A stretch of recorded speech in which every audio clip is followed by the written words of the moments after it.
Armenia needs unity.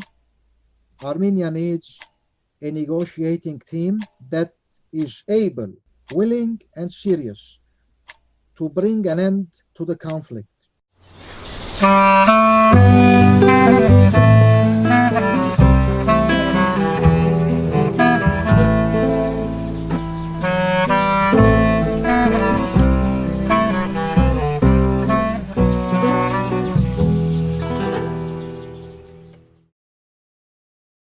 Ladies and gentlemen, dear friends of Faces of Armenia, we warmly welcome you to our new special series on the future. With our distinguished guest today, Dr. Ohannes Geukjian, who is a professor of public administration at the American University of Beirut, and in fact also an author of 3 books on conflict resolution in the South Caucasus. But before we get started, allow us to drop a word or two on the format. Our special series on the future invites a plethora of perspectives to reflect on a sustainable, agreeable, and united path forward for the Armenian nation. Where are we now? What factors are at play? What needs to be done? We, Faces of Armenia, are strongly convinced that now is the time for international civic society and Armenian civic society to act. We are honored to empower the Armenian narrative globally, bridging and connecting to the international community. We hope that by starting the discussions now, to empower young and future leaders to shape and build a sustainable, peaceful, and prosperous future. If you could kindly introduce yourself, drop a word or two on your background. All right. I am assistant professor of political science, not public administration. I am assistant professor of political science at the American University of Beirut. I teach in the Department of Political Studies and Public Administration. I teach comparative politics and conflict resolution and international conflict management. I also teach courses on the Armenian-Turkish conflict, the genocide. I also teach courses on the Middle East. I wrote 2 books on the Nagorno-Karabakh, Artsakh conflict. One of them, the first one, on the conflict itself since the medieval ages, the Soviet period, and certainly onwards after the collapse of the Soviet Union. In that book, I focus on ethnicity, national identity, Soviet policies, nationalities policies, and how the conflict was shaped. In the second book, the title was Negotiating Armenian-Azerbaijani Peace.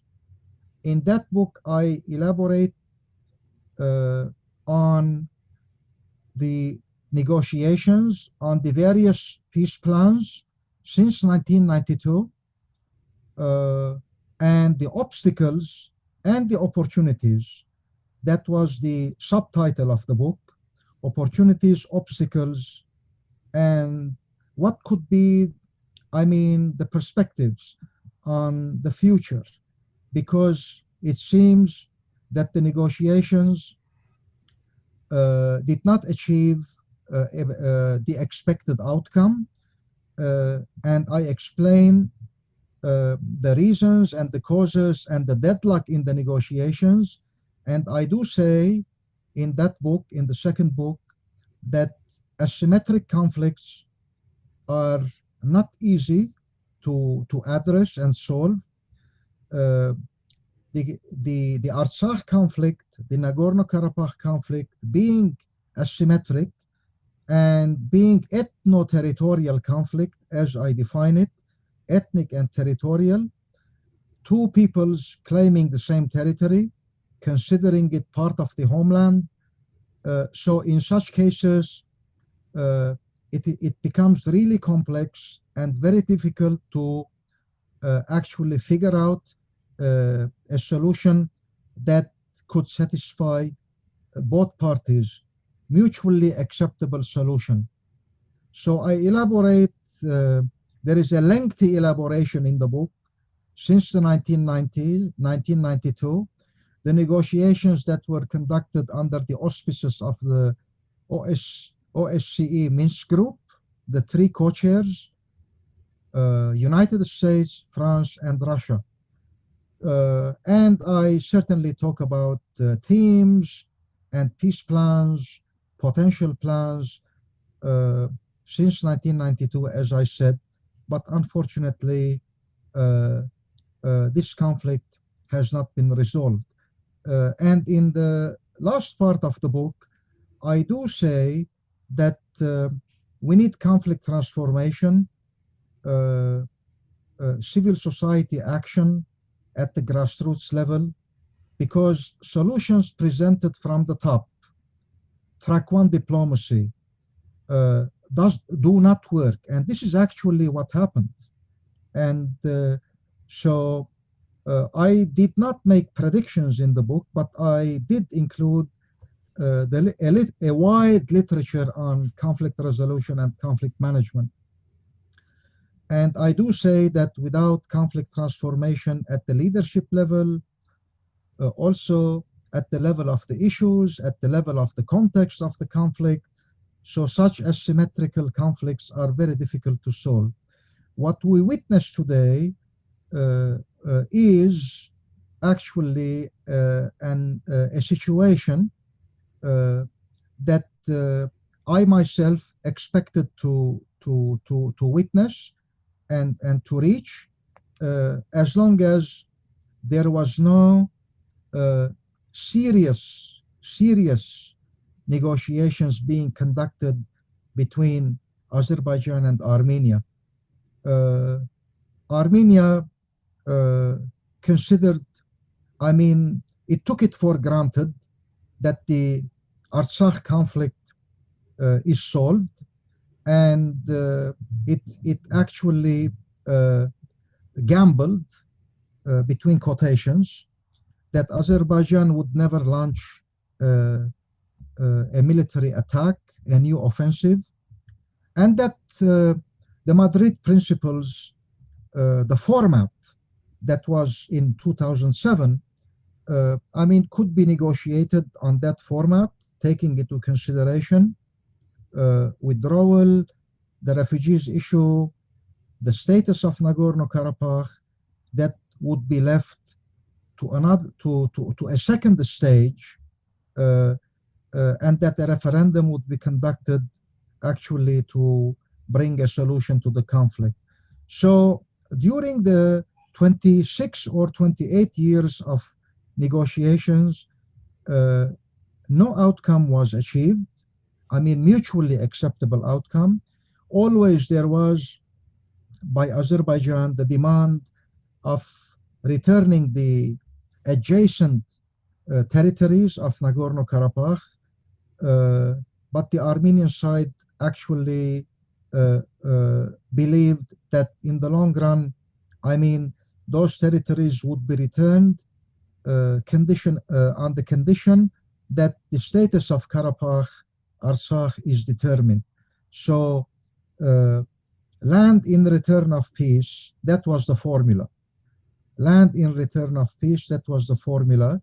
But unfortunately, it didn't happen. And what we witnessed on the 27th of September, the outbreak of hostilities, escalation, military offensive, was an outcome that we anticipated, unfortunately.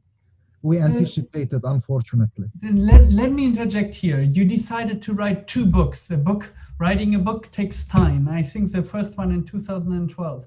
What were Right. your personal link, your personal motivation to put out this book? Were you always convinced that by this you can contribute to perspectives which will end in a resolution? Was there always hope? Where did your motivation come from for these books? The first book, originally it was my PhD thesis, converted to a book. And I did the research in Nagorno-Karabakh. I spent around 2 months there, conducted interviews in the year 2000. And my aim was to uncover, to bring to the open what has not been actually revealed. There were books, but I wanted to write a book on the conflict, reflecting at the same time what was really happening on the ground, what happened. Interviews were conducted with military officials, government officials, in the areas that the fighting took place, starting from the 27th of September. I was in Karvachar, Kelpachar, I was in Lachin, I was in Stepanakert, and in the various places. Certainly I did not go to Fizuli and Jebrail and those areas because it was not safe to go to there, and there was nobody there to interview, by the way. I wanted to write about the perspectives of the military. I mean, that's why I conducted interviews with military officials. Also, the perspectives from the point of view of the authorities in Nagorno-Karabakh.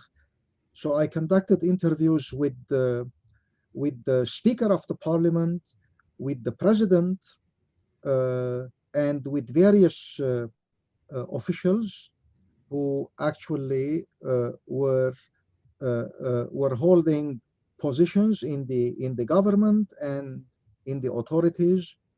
And I wanted to reveal, I mean, the controversy, to what extent the first book, to what extent identity plays a role, ethnicity, to what extent the demand for self-determination was and has been for a long time a goal to achieve. Actually, the independence that was declared was de facto independence, not recognized by Armenia itself and not recognized by the international community. So the aim was to write about the roots of the conflict, the causes of the conflict, and that was the aim. In the second book, if you want me to elaborate shortly. Most certainly, sir. Yes, the second book, the aim was to discover how this conflict could be solved. Because in such conflicts, issues like security, like identity, like life, these are needs, human needs. And human needs cannot be compromised. Mainly because these are ontological needs and cannot be compromised. Very difficult. And that was the aim, actually, to write about such needs. And that's why I incorporated in the second book a lot of theory, conflict resolution theory, the difficulty to address the conflict, the issue of security, the issue of identity, and actually these are the issues that will be and would be negotiated on the negotiations table once negotiations commence, because what we got on November 9 was a ceasefire agreement. It was not a resolution. The conflict is not solved, not at all. there was a ceasefire, humanitarian, if you want, and the aim is to exchange prisoners and the bodies of the dead between the two parties, and certainly negotiations will commence afterwards. I don't know when, but soon, probably. After 1 month, after 2 months, I don't know. I cannot predict, because it seems that there is no other way but to go to the negotiations table and see how could things be addressed. And it's there, and that's why there is no escape from negotiations. In the 9-point agreement on the 9th of November, announced by President Putin and signed by both Presidents Aliyev and Prime Minister of Armenia, Pashinyan, there is no mention to the status of Karabakh, Artsakh. No mention at all. So would you agree that this inconclusivity is to the benefit of Armenia, because now we can at least negotiate? There's no definition. Right. So no alternative to negotiations, because, as I said, yes, it is inconclusive. I agree. This is not a solution. It is a ceasefire agreement. Russia negotiated a ceasefire agreement in 1994. There was a particular status quo, and it lasted until 2020, September 27, although it was violated a number of times. In 2016, it was violated, and that was by Azerbaijan, and Azerbaijan retook parts of territory, but there was clear signal that Azerbaijan could resort to military operations. It was violated again. Always there were violations, but the 2016 4 days war was a serious violation, and Azerbaijan tried to change the status quo. In July 2020, there was another attempt in Tavush, and Azerbaijan once again, actually, it was the perpetrator, and once again it tried to change the status quo. Those were signals. Armenia could have thought about it seriously, and finally, the 27 September actually violation and the outbreak of the war, there is a change in the status quo. And now, yes, I believe, by the way, let me mention the following, that there was no escape from the returning of the adjacent territories to Azerbaijan. If we look at the peace, let's dwell on this. Let's really dwell on this, and I think this is important. Do you think Armenians became oblivious of this fact, or were they always prepared to return their territories? Were there different points in time where there was a more higher likelihood to find a negotiation, or was it very much constant? Actually, they were to return the territories in return. This was the problem. In return of the status of Nagorno-Karabakh. So they related the return. The return was dependent on the decision on the status of Karabakh, Artsakh. What status Karabakh should actually get? Independent, from de facto to de jure, which was very difficult, to tell you the truth. Autonomy, because during the negotiations, President Aliyev has always repeated that he was ready to grant Karabakh a broad autonomy, but he didn't define what the term broad actually meant. It was unclear. And I mean, the Nagorno-Karabakh, the leaders of Artsakh, they were excluded from the negotiation table. Right. The Karabakh authorities were excluded from the negotiations, and the excuse was that Armenia is negotiating on their behalf. We should remember that Kocharian was from Karabakh, Yes. and Sarkisian was from Karabakh. And before that, there was a president, the first president, Der Bedrosian, who was a member of the Karabakh committee. So the excuse was that already there was a Karabakh leadership in Armenia negotiating on behalf of Karabakh, but always the Karabakh leadership insisted that it should be included in the negotiations. Azerbaijan, on its part, said that if Karabakh would be represented in the negotiations, then the Azerbaijanis of Karabakh would also be represented in the negotiations. That was a demand by the Azerbaijani side. So this is one of the reasons why the Karabakh leadership did not participate in the negotiations. And the excuse was, as I said, was that already President Kocharian and President Sarkisian were from Karabakh, and they can speak on behalf of the Karabakh authorities. And it continued in that way. I mean, the Karabakh leadership was excluded, you know, and I explain all these things in my second book.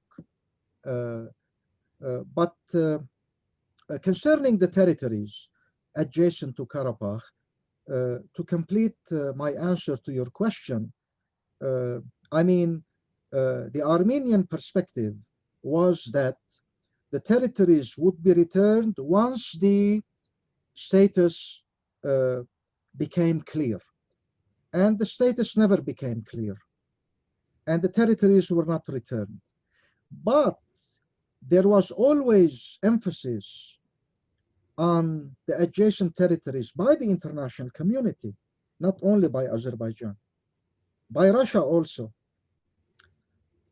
Lavrov himself emphasized it a number of times, that those territories should be returned, repeated again and again. The United States said the same thing. The Minsk group said the same thing, the co-chairs, that the territories should be returned. So that was where we reached a deadlock in the negotiations.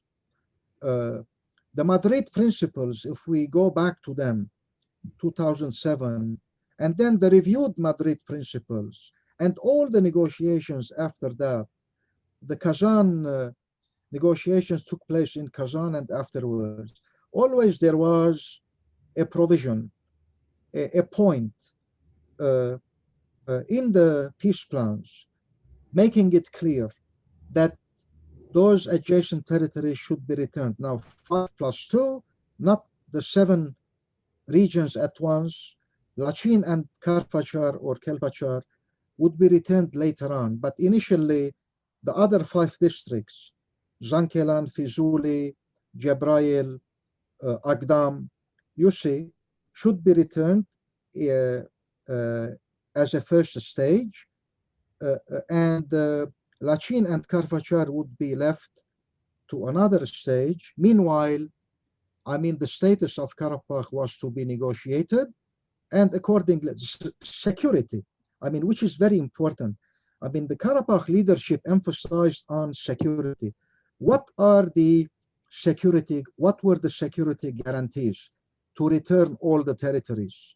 So it depended on the security guarantees. A peacekeeping force to be deployed in the 1990s. Russia always emphasized that the peacekeeping force should be under its command rather than being under the command of the OSCE. Always these points were brought to the negotiations table, but there was no agreement. There was no agreement. If you allow if you allow me to add one more comment. Most certainly. One more comment. The mediators also held responsibility. I mean, the mediators also probably had their own agendas, and they wanted to push forward their agendas. Concerning the peacekeepers, for example, there was emphasis by the United States in the 1990s that if a peacekeeping force was to be deployed, it was to be under the command of the OSCE. Russia categorically rejected. And Russia always emphasized that if a peacekeeping force was to be deployed, it was to be, the composition of the force was important. And it said at that time, I'm referring to the 1990s, that it should be recruited from the CIS countries, Commonwealth of Independent States, and it should be under the command of Russia. And what we got on the 9th of November, I mean, deployment of Russian peacekeepers, purely Russian, as you realize, and under the command of Russia, without even negotiating it with the other co-chairs, United States and France. And now Lavrov says, he made a statement that he will brief the other co-chairs at the UN, France and the United States, I mean, telling them what really happened, and actually back to the negotiations table under the auspices of the Minsk group to seek a solution. Because this is not a solution. This is a ceasefire, and Russia knows this very well. Is Russia abandoning its proxies and old allies, and probably paving the way for the rise of a new leadership in those countries, including Armenia?